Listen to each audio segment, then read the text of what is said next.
दोस्तों आज की इस वीडियो के अंदर आप देखेंगे कि ड्रामा सीरियल अर्तुगरुल गाजी में हलीना का किरदार निभाने वाली असल ज़िंदगी में कौन है। लेकिन इससे पहले आपसे रिक्वेस्ट है कि चैनल को ज़रूर सब्सक्राइब कर दें और बेल के आइकन को भी प्रेस कर दें ताकि हर आने वाली नई वीडियो का नोटिफिकेशन सबसे पहले आपको मौसूल हो सके।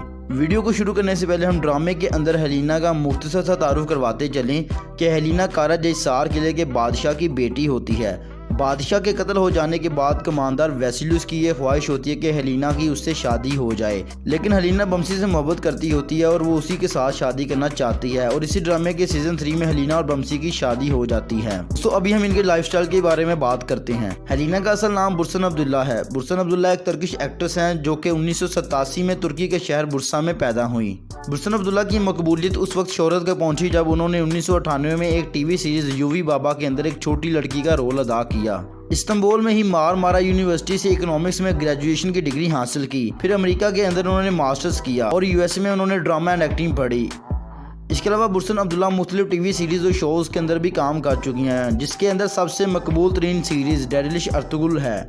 इसके अलावा on the edge of hope, rich girl poor boy, father called me, once upon a time, Ottoman, red blood और सेंटर फॉर एवरीथिंग के साथ साथ मुख्तलिफ सीरीज़ में भी काम कर चुकी हैं। बुरसन अब्दुल्ला की शादी 2018 में साले मारिस के साथ हुई थी और अभी उनका एक बच्चा भी है जिसका नाम कान मारिस है। बुरसन अब्दुल्ला की उम्र 30 साल है और ये सालाना 20 लाख अमेरिकी डॉलर्स तक कमा लेती हैं। इनकी हॉबी म्यूज़िक सुनना और ट्रैवलिंग है। सैर सपाटे के लिए इनको इस्तांबुल और स्विट्ज़रलैंड पसंद है और इनका फेवरेट कलर ब्लैक और वाइट है। सो दोस्तों उम्मीद करते हैं आपको ये मुख्तसर सी वीडियो ज़रूर पसंद आई होगी। अगर आपको ये वीडियो पसंद आई तो इसको जाते हुए लाइक कर दें, चैनल को ज़रूर सब्सक्राइब करें क्योंकि इसके ऊपर अर्तुगरुल गाजी के हवाले से आपको सीज़न 4 और सीज़न 5 मुकम्मल उर्दू डबिंग के साथ देखने को मिलेगा।